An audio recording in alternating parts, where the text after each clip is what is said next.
fair-haired Demeter, and of her slim ankle daughter, whom Aidoneus snatched away, and Zeus, the loud crushing, the wide-voiced one, granted it.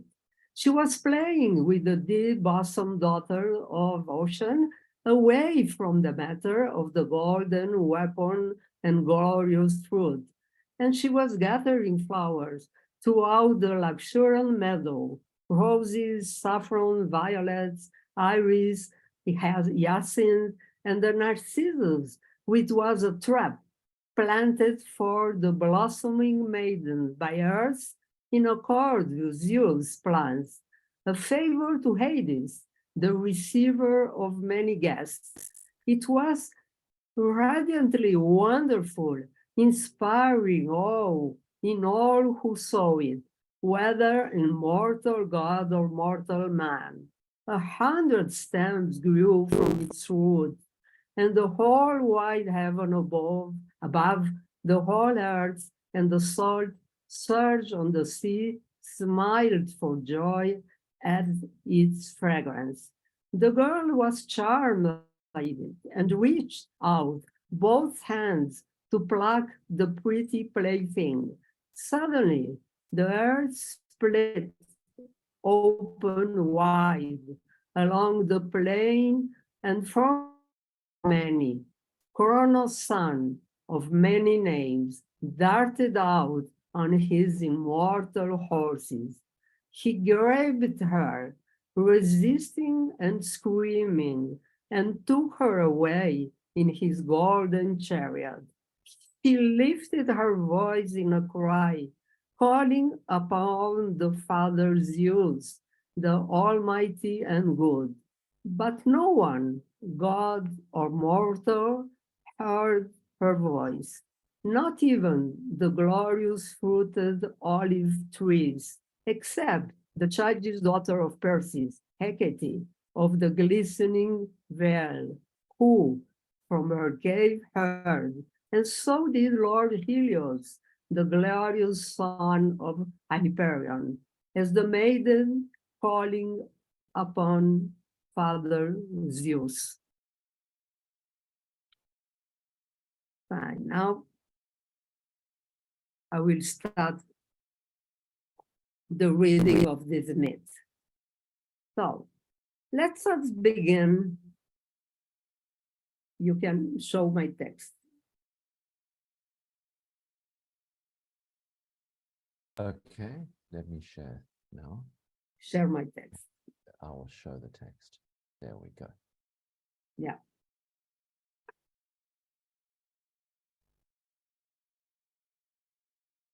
It's easier to follow. So let's begin with the question. What is the rite of passage of the girl who becomes a woman? To answer this question, we need to differentiate the myth portraying the gods according to a cosmogonic narrative, all Greek readings, from a more personalistic view of the gods, depicting relationships. And above all, we must be careful when considering this personalistic view as a model of human development. We are dealing with psychic dynamics, patterns of psychic functioning in all sorts of possible manifestations, whether of constructive or destructive forces. The myth, the Homeric hymn to Demeter, was written by official bards in the 7th century BC, inspired by Hesiod and Homer.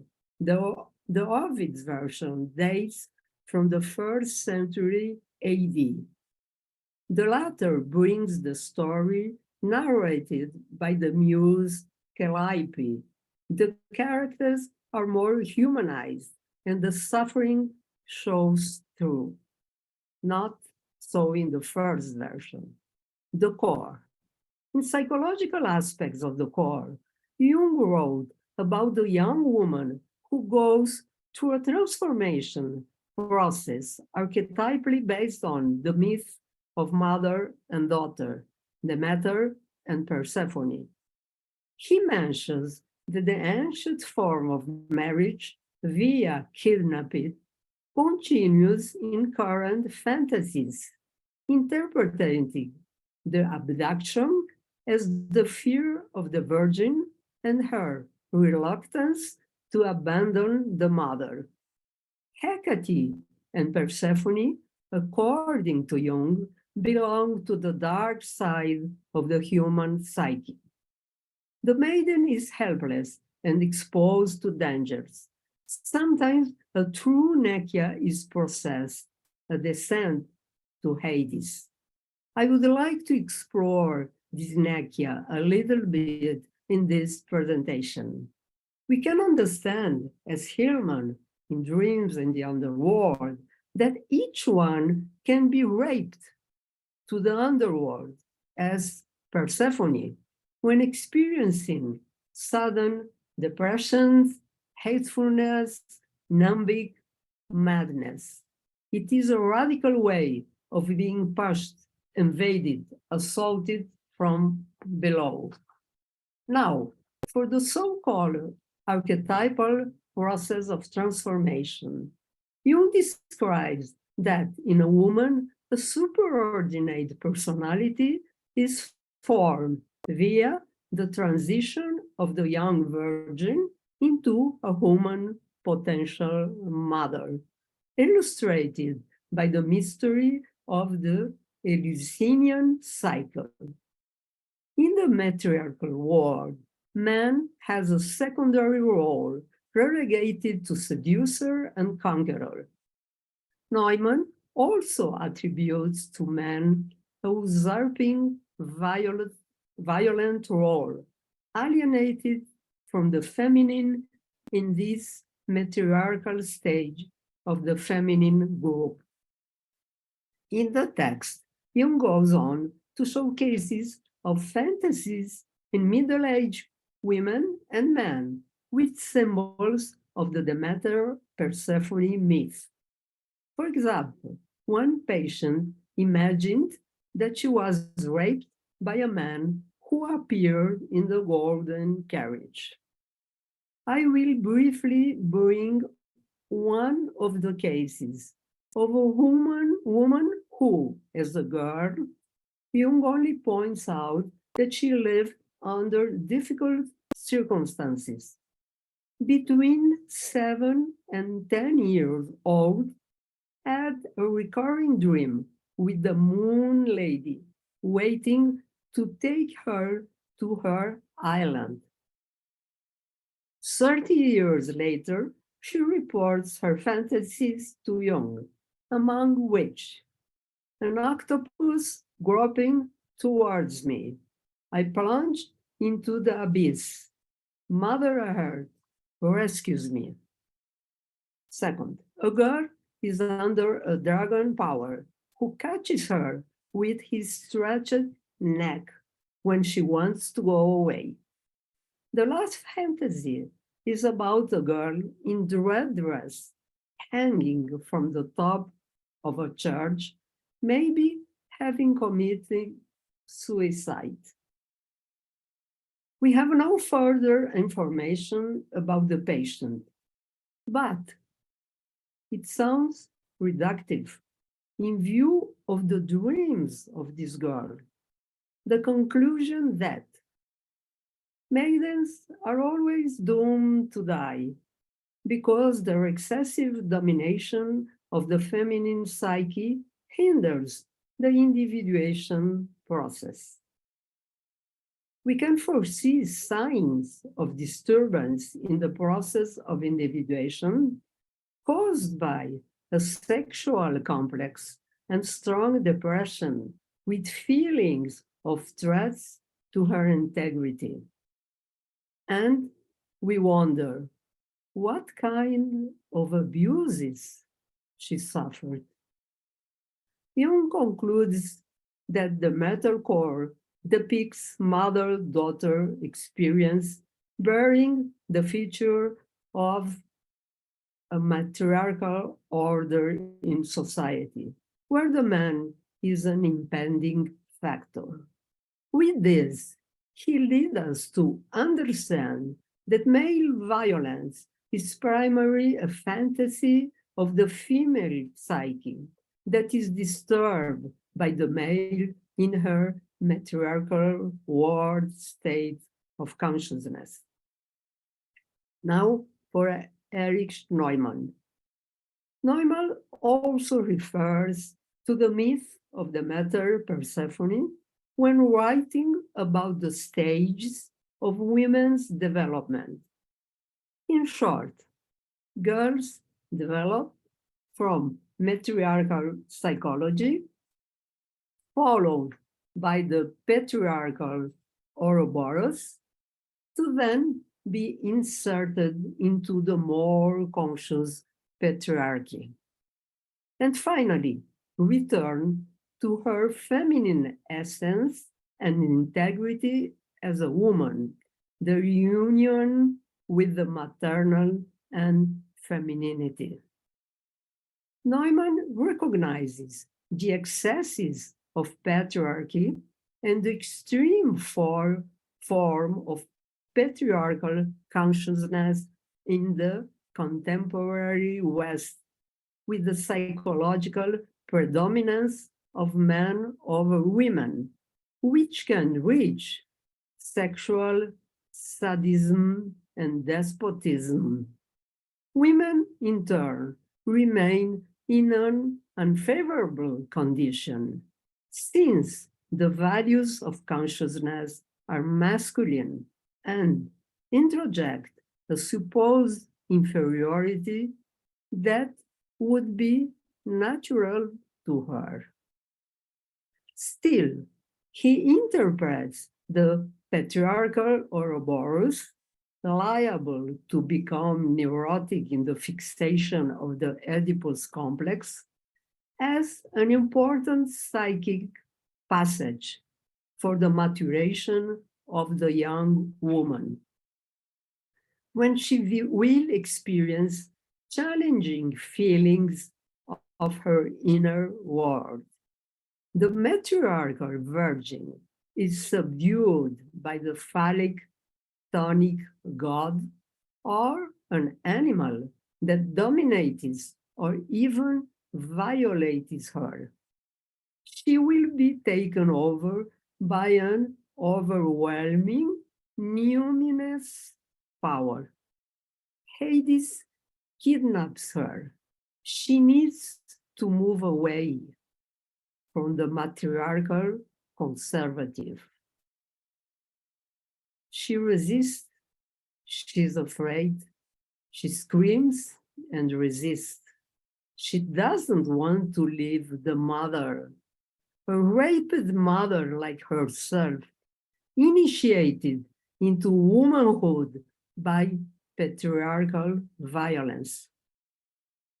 Neumann also refers to sexual and neurotic anxieties of women, overcome by surrendering to the unconscious. Quoting, when anxiety turns into pleasure and orgasm. In the ritual, the birds of Dionysus Zageo, generated by Persephone and Zeus, her father, was celebrated with joyfulness. The mature woman becomes queen after the rape, remaining in a marriage without eroticism or sexuality. Her only known lover would be Adonis. Persephone acquires power as queen of the underworld, but power and love oppose each other, as proposed by Jung. In short, Neumann admits that women's consciousness is subdued in patriarchy. However, by attributing archetypal essentialism to it, he incurs a one-sided reading of the myth.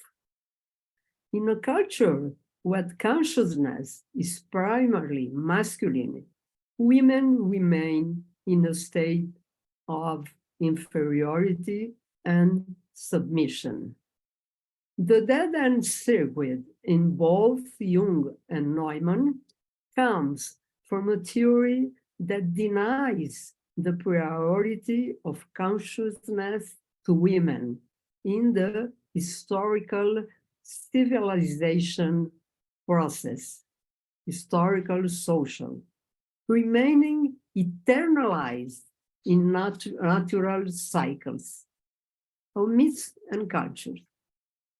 In Jung's quoted text, the myth is explained as an involuntary revelation of the psychic unconscious precondition of transformation, concluding that, quoting, it is immediately clear to the psychologist what cathartic and at the same time rejuvenating effect must flow from the matter cult into the feminine psyche. He disregards the pain of rape in this Nekia. As Guggenheim says, terrible stories of rape become aesthetic pictures, frightening myths expressing a frightening reality are softened or even turned into the opposite. For a broader understanding, it is also necessary to consider the cultural layer overlapping the archetypal collective unconscious. That is, myths are dressed according to the culture that created them.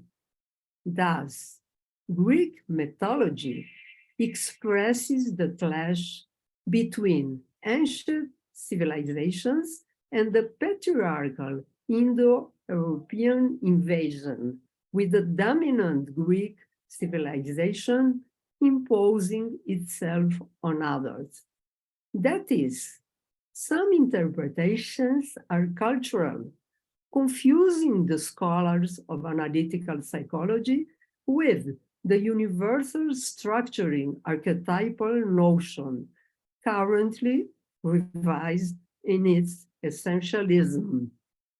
In the myth considered here, the archetypal foundation refers to the transformation of the girl into a woman, the initiation of puberty, the maternal presence, the discovery of sexuality and the other.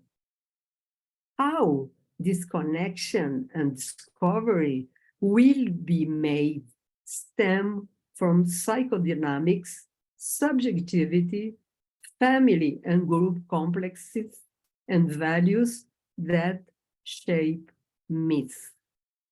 Now, some readings by female Jungian authors. In a very disseminated line of thought, Patricia Berry interprets the neurosis and depression of the mourning mother Demeter, who resists the deepness remaining in a sterile depression. Persephone, kidnapped by Hades, symbolizes the descent into the depths of the psyche, an initiation into dark dimensions. The fact that this descent is represented with the terror of the violence of abduction is a consequence of her permanence in the virginal defensive state. The depressed mother is also read by Claire Douglas, a depressed mother who lowers her daughter's self-esteem, further contributing to creating stereotypes, perpetuating an inheritance of transgenerational fear. We can add the missing father, psychically or emotionally, that undermines self esteem, agency, and identity of the daughter. Vera Rush reinforces the relationship of possessiveness and narcissism with the mother, in which Persephone can build an authentic identity by separating from her. I consider this reading important to think about defensive fixations, but I question whether this is the only reason for the terror of violation. Most women authors denounce the female disempowerment in a male dominant world where women are subjected to patriarchal violence. The main issue is how to deal with it. Christine Downing and Annie Spratt, the book Long Journey Home, also ponder that Hades separates the virgin from her mother, and despite being raped, she develops power and integrity in the depths. Sue Austin in Women's Aggressive Fantasies points out that cultural processes shape desire, and women carry an inheritance of fear with a state of continuous threat. These threats are external, also arising from internal states. Consequently, a woman needs to reconsider the notions of passivity and activity, penetrability and vulnerability. Playing with erotic, aggressive fantasies of rape can express a feeling of self agency and transgression, a fulfillment of jouissance, although it may also be a fantasy of punishment, a defense against desire. Several authors emphasize that women's refusal, women's refusal to be a victim, as the myth portrays the violence to which she is subjected. She needs to overcome it to rescue her identity. A thesis written by Lauren Levy from Pacifica University interprets the myth as an account of rape trauma with the possibility of resilience and overcoming the traumatic experience. Now, for the young woman, the adolescent girl. Returning to the question of the rite of passage of the girl. In indigenous cultures, after menstruation, there is a period of seclusion in the house of women, after which the pubertal girl lives ready to be a woman without archetypal violence. Maybe initiations in patriarchal cultures are different for the girl, as she needs to acknowledge the phallocratic invasion abuse. Claire Douglas, the book The Woman in the Mirror, writes that a woman must recognize and develop dark aspects of herself, the vast, unconscious, primitive, and often barbaric erotic stuff. full of bulls and snakes, and black stallions and virile enemies. It is the path of Inanna Ereskingal, the book of Silvia Pereira, the dark feminine, the growing from daughter to adult, who can stand against the force of the patriarchy in its inhuman form. Nevertheless, Inanna's initiations take place by her will. It seemed to us a path of the mature woman, not of the adolescent psyche. The myth of the matter Persephone describes a complex relationship of a mother who does not allow separation from her daughter, of a daughter tangled in the mother complex who refuses to grow up. In Ovid's account, she's punished by Aphrodite for wanting to remain a virgin. She needs to differentiate herself from the mother. She needs to go down the path of initiation. As Pereira says, there are many images of descents and levels, the easier ones before descending to the depth of the primal wounds. So, being raped for the adolescent psyche is a pathological condition that we find in the analytical work daily.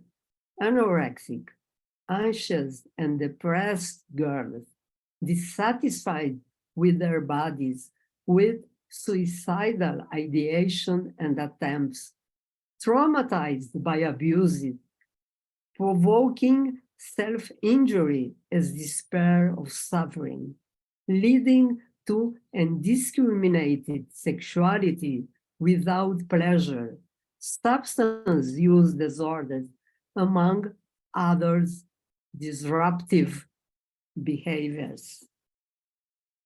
Psychosis and neurosis are also archetypal, mythical narratives.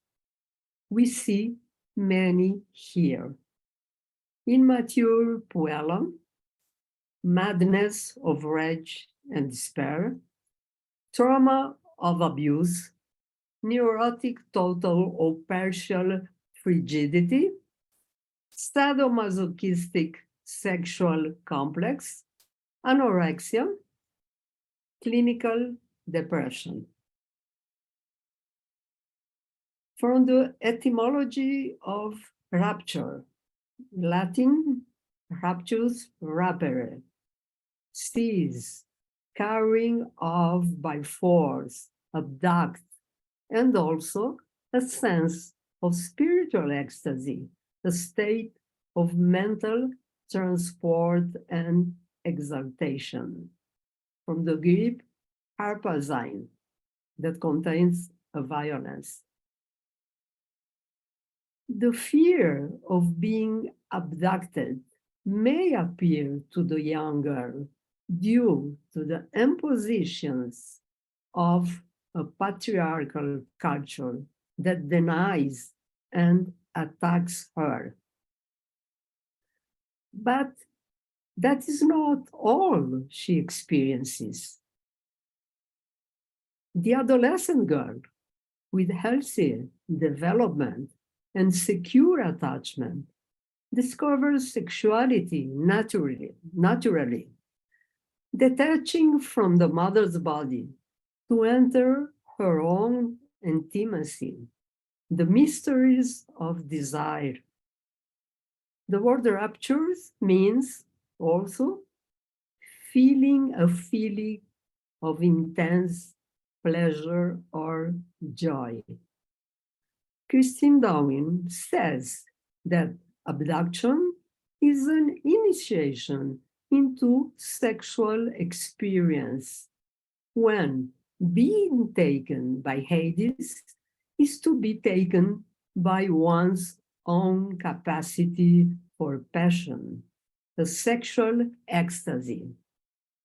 Symbolically, here, rape would be the way to reach rapture.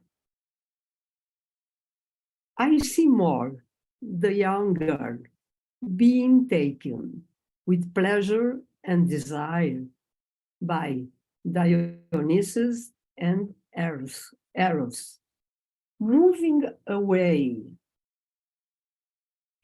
from her mother, an adventure to which she launches herself, either boldly or timidly, answering a call which does not come by threat, by fear, by the horror of being raped, psychically or factually.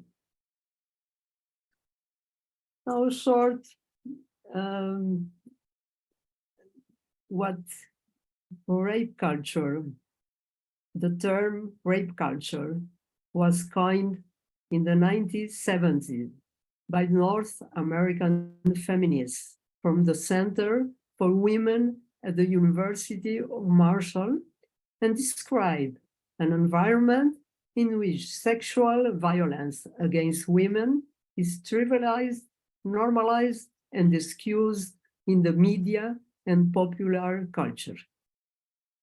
Rape culture is perpetuated using misogynistic language, the objectifications of women's bodies, and the glamorization of sexual violence, thereby creating a society that disregards women's rights and safety. Now, you can read after some data showing how serious is the raping, the real raping of women and girls in all over the world, in England, in Brazil, unfortunately, and also feminicide. That is,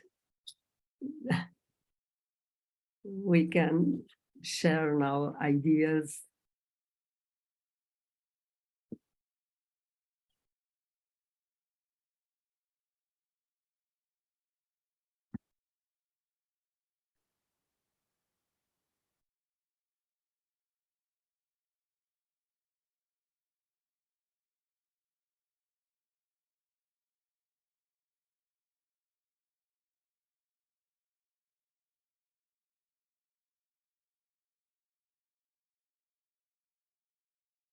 Yeah.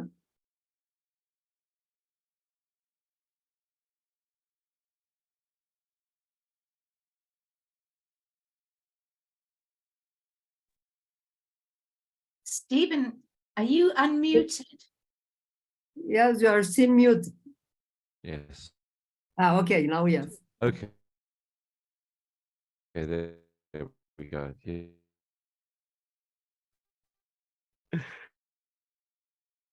I was just saying thank you, Liliana. That was provoking and upsetting.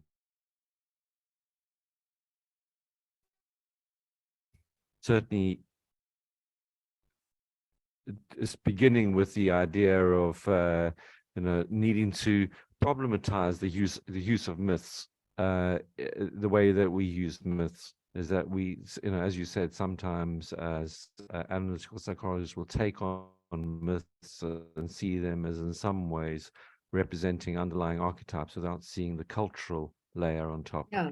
And that Okay. it's quite chilling. It's quite chilling when you went through the different readings of that myth and how people who would be quite who'd be quite critical of that kind of read that myth in such a violent and misogynistic way. It's quite revealing. And obviously, when you end by saying, of course, there are other myths which show other forms of initiation. You know, there's Dionysus or Eros. There's different ways, and so it's very provoking. And I also went on to say that, you know, that although rape culture was coined in the 1970s, it's sadly and tragically still relevant. We still do. I mean, the most recent president of the United States, you know, the fact that even now famous footballers are being tried for rape. The country that I come from, South Africa, the rape statistics are horrifying. So it's sadly a very, very relevant topic. Now, I think now we open the floor to questions and ideas from all of you.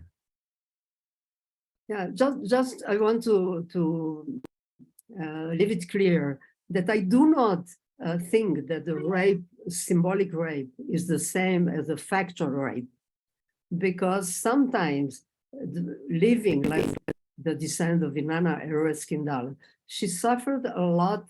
She was nailed, killed, and raped, and this is woman's, the feeling, the rape's feelings can be really an interior experience. What I was making this comparison is the culture, the myths, the culture, and the rape culture. And especially if it is clear that I think that it's not a proper myth to understand development. It's a cosmogonic myth, deaths and life, death, transformation, and it is not a proper myth to understand development of the young girl. Development of the young girl goes to Eros and Dionysus, and when she goes to Hades, it's because it's pathological. There is something complex going wrong. Okay, that's it. But I don't compare the symbolic with the factual. Okay, that. Yes.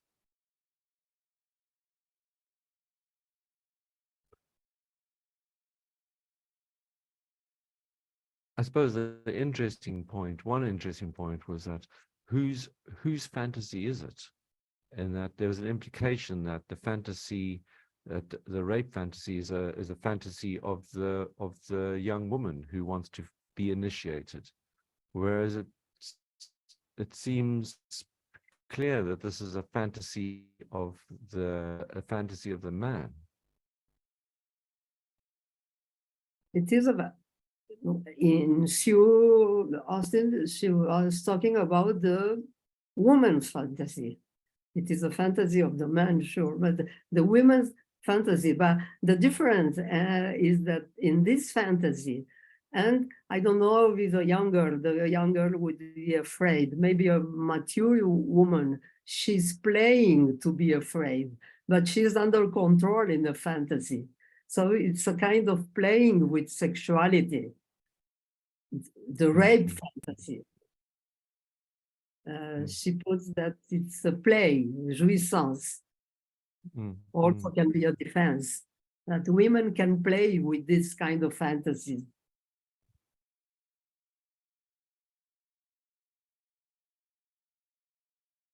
That was a question? No, I don't know. Yes, that was my question. Okay. I suppose even there, that idea is slightly problematic. I mean, is it in some ways a way of playing in the playing against the background of a patriarchal culture, a patriarchal fantasy, in some ways trying to wrest the fantasy back? Yes, I think, yeah. To be under control, it's a kind of being under control. I am controlling the fantasy of the male violent abduction culture. Yeah? And when she plays with the fantasy, she's controlling the sexuality belongs to her. She's Yeah. fantasizing, Yes. Yes. kind of like homeopathy, similar, pura, Yes. similar. Yes. Similarity Yes. cures similarity, like a homeopathic imagination, maybe. Mm, mm.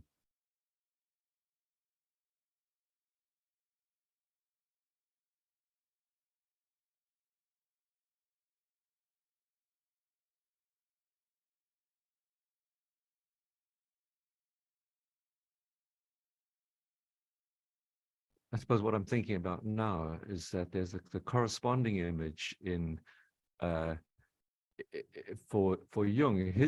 The way in which he was led into the underworld was through the kind of the gentle, alluring figure of the anima. Oh, That yeah. he was in some ways, what a contrast. The It, implication is that the young woman has to be, seized from uh, her her play, from her joyful, her freedom, and taken into the underworld. But the man gets, seduced into the underworld. yeah, maybe, but also he found this animal lady who killed the child and tore off the child. So also it was a terrible fantasy. First very sweet, and then she discovered this Kali, murderers. But we don't put in men, and men can be raped, and boys suffer from rape Mm, less mm, than girls, but they suffer a lot. Small mm, adolescent boys. For the culture, this fits to women. Uh, Man is the conqueror, and this mm, they say so when this author, the fathers of psychoanalysis, analytical psychology, they say this is women's fantasy of being or the male dominator. Oh God, it's a fantasy, but it is a story, cultural, historical. mm, It belongs to the unconscious, cultural unconscious at Henderson put. mm, It's the cultural mm. unconscious. Amanda, do you want to unmute and and make your point? Yes, Liliana, thank you for your talk. It was really interesting. I have to say, I can't relate at all to that idea of rape fantasies being a way of taking control of a patriarchal narrative. It's just not within my experience at all. And I'm just wondering how to get my head around that. It seems like, I don't know what it seems like.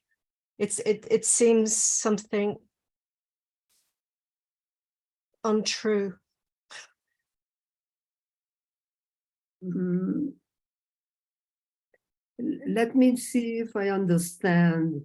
In your experience, it's not exactly to be in control with women have this fantasy. Women have, in clinic, we see a very frightful fantasy and scaring of being raped and menaced by violent and men like animals. Uh, I agree if it's your point. Sue Austin was mentioning that some women can play with its fantasies. They can play and they feel they are under control. I don't know if these women that play with this kind of fantasy have been really submitted to a trauma of abuse.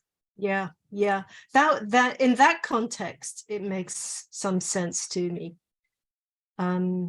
Because I think somebody would have had to have been through a trauma or grown up in a very patriarchal, which is also traumatic,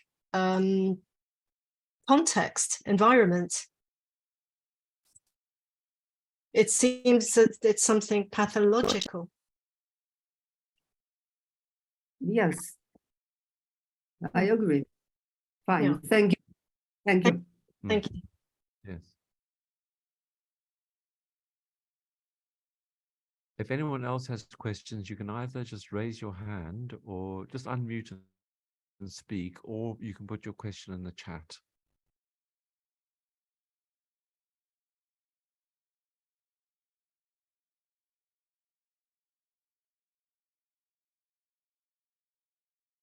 I think I was struck by the way in which rape and rapture were linked. And I think that you were, I think you would, in some ways, were developing towards that rapture would be experienced in the company of Dionysus or Eros, where there'd be a sort of a shared pleasure and a kind of an elevation of experience. But at the same time, I think that you mentioned you sort of mentioned the concept of the numinous alongside rapture, and one thing is that when you hear sort of people, so the obvious example of men talking about rape fantasies is that horrible recording of Trump and I can't remember the TV host he was with, talking about the woman that they were going to greet them when they got off the bus, and there was this kind of, you could feel, you could actually hear rape fantasies being discussed and being spoken about, that there's a kind of numinosity that those men are kind of experiencing when they talk in that way, as though they are seeking some kind of rapture, that they want some kind of sudden descent or ascent, that in some ways the rape fantasy is a kind of, is also at the same time a reverse rape fantasy, as though they are missing something and desire to be taken by it. And that I'm wondering whether there's a kind of if it doesn't in some ways suggest a kind of a danger, inherent danger in seeking the numinous experiences. In that at the beginning of the story, Persephone is joined with her environment. There's a kind of a continuity with her environment, and there isn't a way in which she's separate from it or standing out from it. She's a part of, and I suppose that the criticism that comes up again and again from certain writers is that, or from certain perspectives, that that she needs to be separated from an environment where she feels at home, as though that in some ways is regressive. And there's a seeking of some kind of separation. I'm rambling a bit here, but I suppose I'm thinking that is this seeking of the numinous in a way a separating from nature, and that in seeking the numinous, we have this sort of cult of development. Yeah, well, there is an upper and down level, upper level of this rapture. Sure, this is all the authors we started with writing about, young Neumann, and they meant this kind of spiritual development. And why rape, why rapture, and why rape? Maybe something goes to your body and you are like crucified. You have your body, and women have the body violated by rape.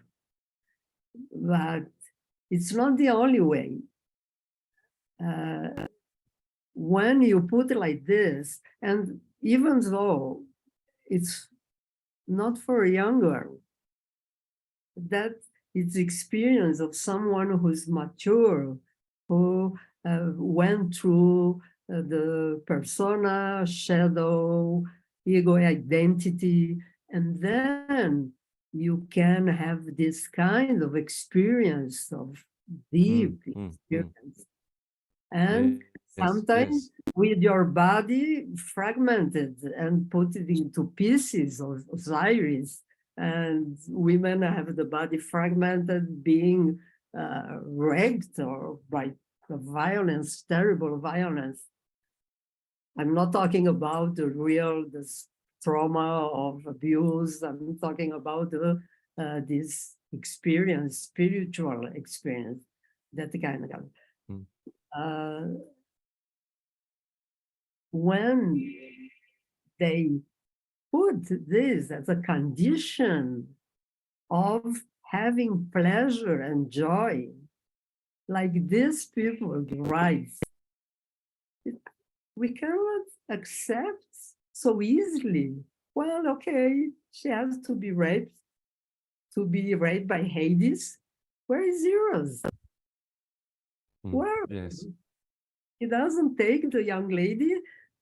Mothers of adolescents, they know how worried they are. The girl goes to the party, and mothers, fathers are afraid she will get pregnant because she is so in love and everything. So it's not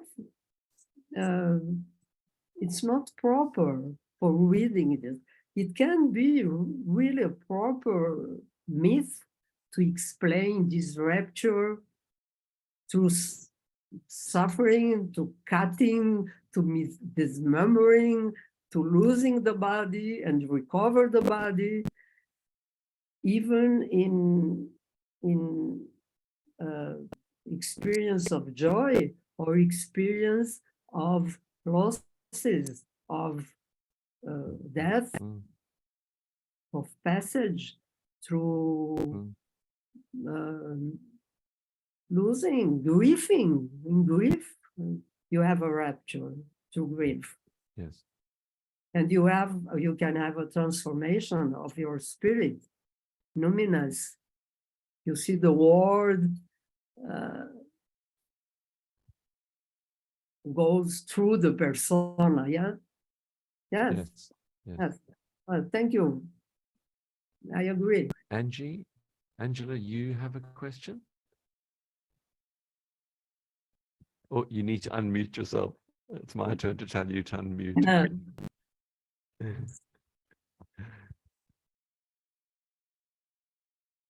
There we are. I was writing that whilst I was trying to listen to you at the same time. But I was just thinking that the matriarchal, the mother church was very much about keeping the young woman as a girl and not develop her sexuality. I was thinking of my boys who went to the Salesian College, and they were boys until their farewell party in the sixth form, when they were suddenly young men. Haven't done that night, and then the patriarchal sort of priests, where sexuality, in my experience in the Catholic Church, was just denied. And I think that it could well be a girl's fantasy that if she did a bit of normal sort of explorations with a boy, that she could have to be denying that and seeing it as a type of rape. I think it's sort of, I think the church I don't know if it still does, but certainly in my youth, in the 60s, there was horror at any opportunity for children to do a natural bit of exploring about their sexualities together. And so what I'm thinking is that could actually encourage one's sexuality to be dissociated from it, really. And So then that in- you know, and then at the same time doing natural exploring and to just be out of touch with the fact that it was natural exploring and could be viewed as abuse when it's just a couple of young kids doing a bit of exploring, you know, or young, you know, adolescents. Mm. So I think that's what came to my mind anyway. Mm, mm, mm. Yeah. So that your hidden sexuality gets projected as a monster, you know. Mm. Mm. Yeah. That's what I wanted to say. Yes. Yes. So that either where there's a culture where sexuality is repressed, or particularly where, so that, you know, you're talking in the Catholic schooling, both boys and girls were in some ways held back and kept immature, and so there's a sense in which that all sex becomes violent and sort of the underworld. Mm. Mm. Yeah.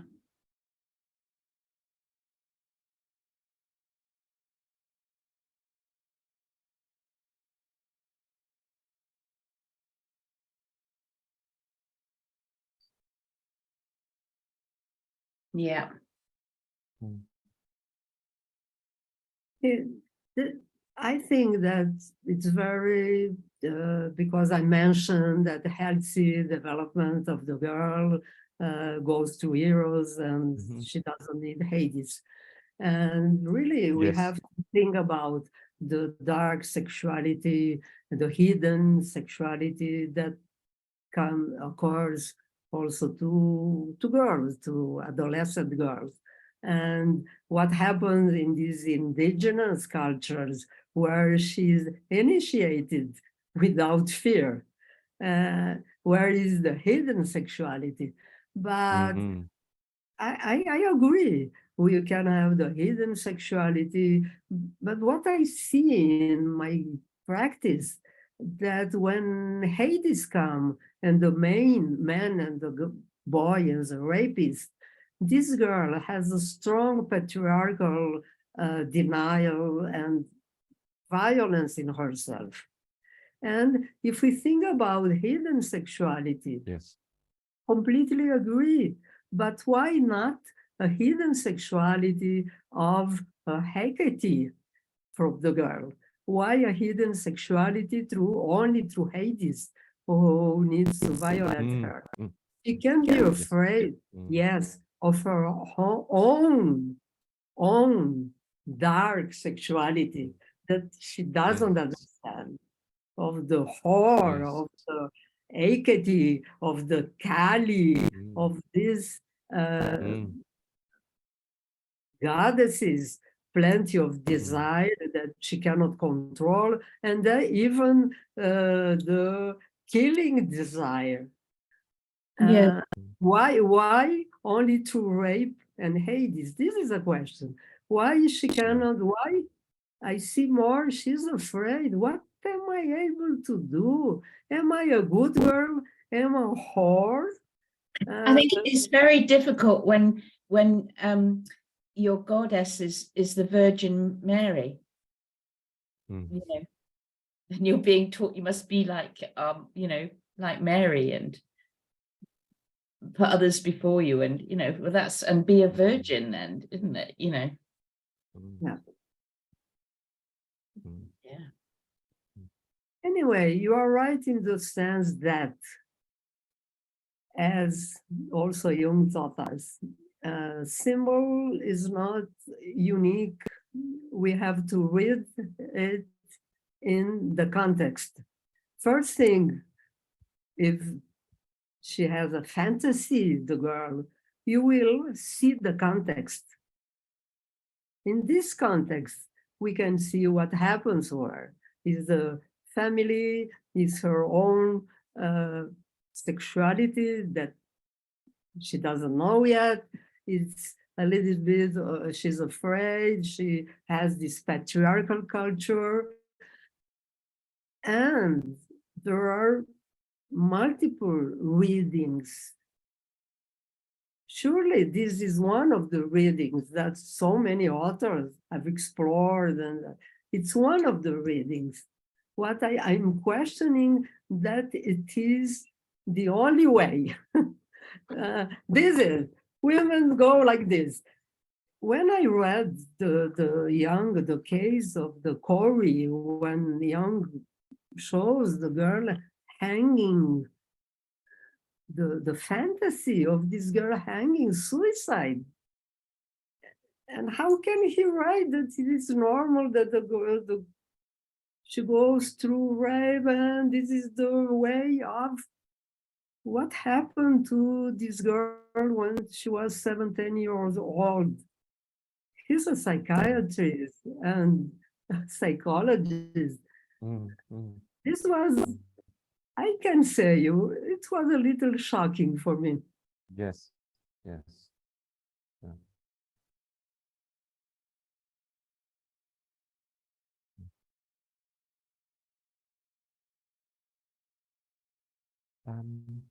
Well, everyone, we've come up to sort of just past the sort of an hour and 10 minutes.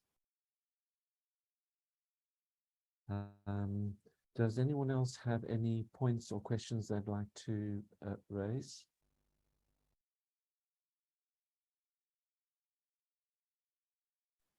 I would like to say Well, a I few think words. that's, oh, sure, yes. Yeah. How much time do I have? Who is that? My name is Lana. Ah, Lana. Hello. Yes. Ah, there, yeah, I see you, yes. Okay. Yes. No, please. How much time do I have? Oh, as much as you want. Okay, thank you. I just wanted to say thank you, Liliana, for a very interesting and challenging topic. And it surprises me when I was listening to your presentation, I suddenly remembered one of my patient. We just had we had only one session, but that was a young girl with a I do not think a fear, I would say a phobia of penetration. And it was quite intense, and I had a very intense countertransference only for one session. And then she left, and I could see, I think, that case under a different light right now after your presentation. So it gives me more thought for thinking. And yeah, I'm grateful for that. Can you hear me? Because I think that I lost you. Yeah, We okay. can hear you. Okay. Yeah, we can hear And you. We can hear you. Yes. there was in your presentation, there was some information about anorexia and self-harm and other forms of bulimia and destructive behavior. Do you think that we can see these forms as modern forms of this initiation, separation from the mother nowadays? Because I can see many and many cases of young girls teenage girls coming to therapy presenting these problems nowadays. And it is in some form of disaster. And I wonder, how do you see this situation that is unfolding nowadays? Maybe you can share some thoughts about this. Yes, you are, well, thank you for sharing this. You are thinking about, it's a kind of initiation in the darkness. They don't know what to do with their bodies, and they want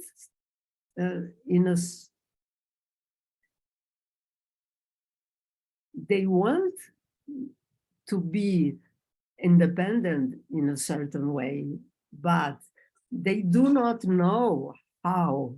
So the body, and sometimes to manipulate in an awful way the own body, anorexic, bulimic eating, and drug addiction.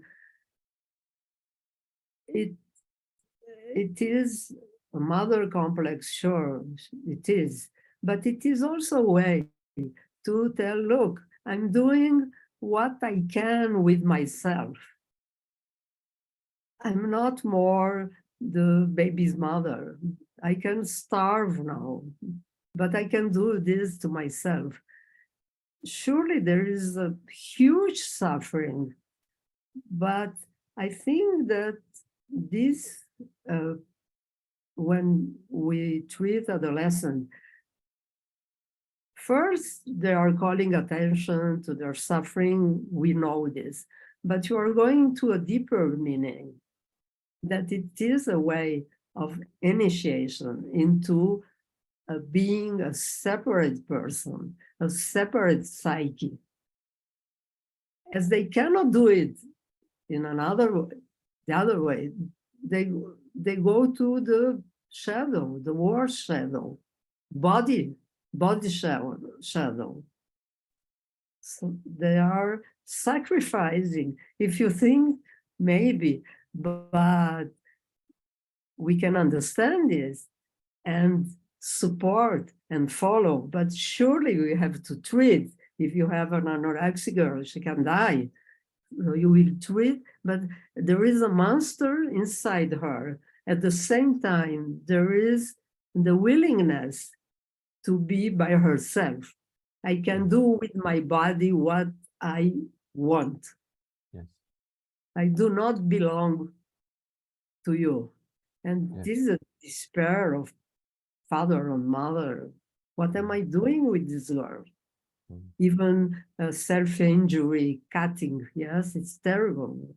So many girls are cutting themselves now. Maybe. So many suffering. And I think it's a very profound discussion to understand and to give her, the girl, this allowed her to discover, not in the pathological way. Yeah.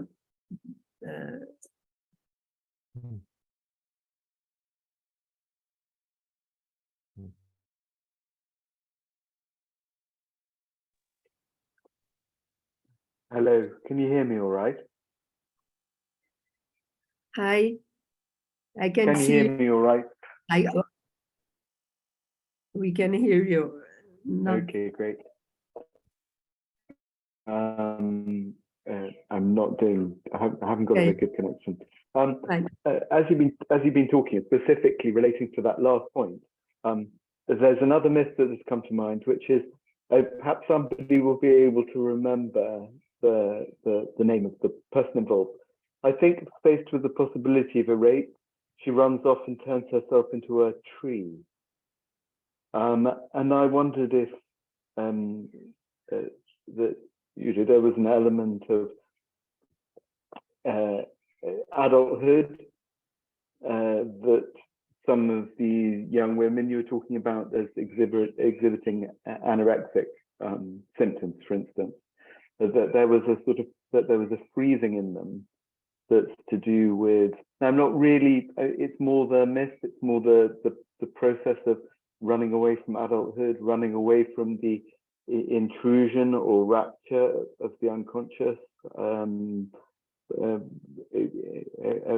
growing in psychological scale, moving on to other stages of life, but can be petrifying, that can be immensely threatening to people. It's just, they seemed like twin myths, really. Yeah.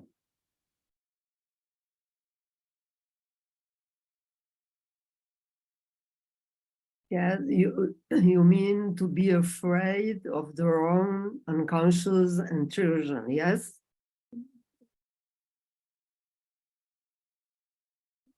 This was? And of development, and of adulthood, and of a growing out into individuality from the sort of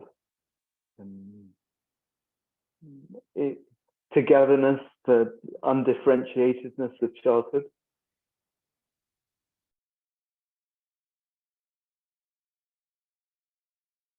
I don't know, Julian, if I got everything you said.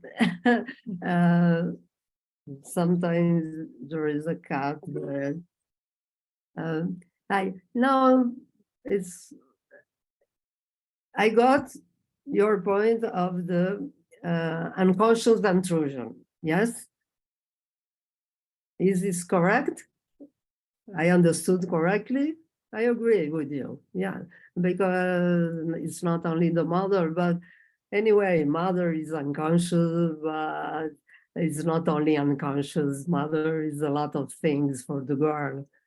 And yes, she's afraid of the intrusion, and she denies herself to go through adolescence to be a woman, and the anorexic girl keeps her body as a child. That's true also. But also I think that she is trying in a certain way to own herself. It's not. And also she's afraid of her unconscious, of desiring of answering to the world, answering to the other, what is the otherness, yes. But I didn't got all your question.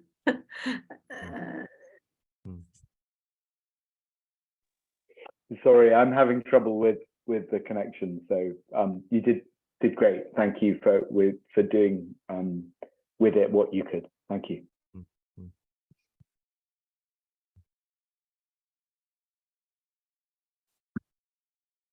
Well, I feel we could.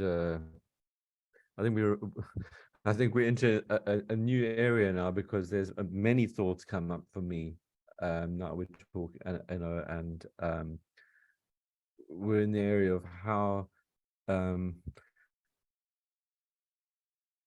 how young women in particular take control of libidinizing their own bodies rather than having their bodies libidinized by others. And that's certainly how I understand some of the sort of enactments in the body. In the sense, yeah. I libidinize my own body. And I mean, what's so dispiriting, isn't this what the first woman who came into Freud's consulting rooms over 120 years ago, isn't this exactly what they were struggling with? And it hasn't changed. And I've been given a lot to think about in terms of, you know, the myths that why would someone be afraid of an unconscious intrusion? one way would be in that the myths that help him to understand the unconscious are enculturated. And if the myths were primarily about Eros and Dionysus, then there'd be less to fear from the unconscious, because the unconscious would be seen through these myths. But if the prevailing myth is a myth of rape and rapture, well, then of course the unconscious is going to seem frightening. Yeah. Right. And I don't know if I am repeating myself, but all this discussion is wonderful. I have to listen to the record because it makes me think so many things. So it's broadening what I was talking. This is the discussion makes you have new ideas. But there is also this in, I don't know, spirituality, religion, numinous psychology, that we go to numinous spiritual elevation through suffering and pain. Verona Cast wrote about joy, inspiration, and hope. We don't talk very much, or we don't in our theory. Where is the inspiration? Where is the rapture of Eros, of joy? We have different kind of possibility to reach ecstasies and numbness. And I think we are used to defend suffering because we treat people who suffering. And sometimes we don't understand very much this elevation and ecstasy through joy, through pleasure, true pleasure. And when we talk about the girl, okay, where is the dark sexuality? Yes, we have dark and light sexuality. But when we talk about the dark, Hades, we don't ask where is the light. Adonis was the Persephone's lover. She didn't love Hades. Apparently, we don't know. Every couple has his own mysteries. And all these gods have a lot of mistress, lovers. But we don't talk too much about joyfulness and sexuality. And apparently something is missing. Oh, where is the dark side? I don't know, the dark side will come. Everything is the dark side, life and death. Isn't it?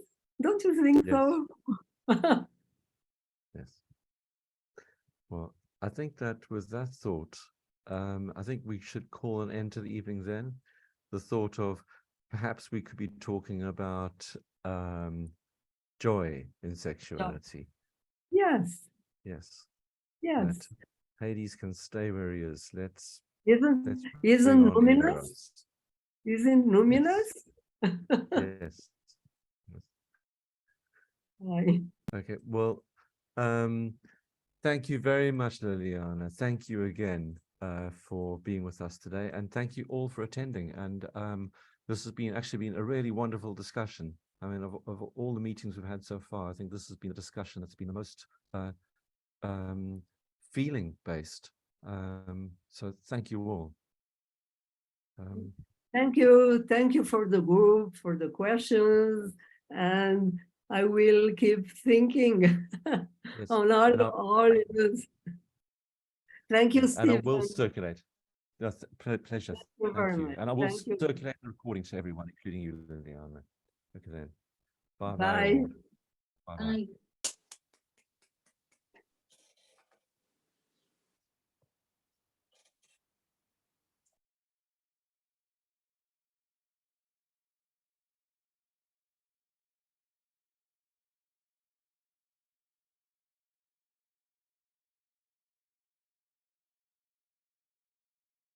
Bye, Stephen. Thank Bye, you. Liliana. Thank you very much. I will send the Hello. recording link to you. Okay, thank you again. Bye now. Bye.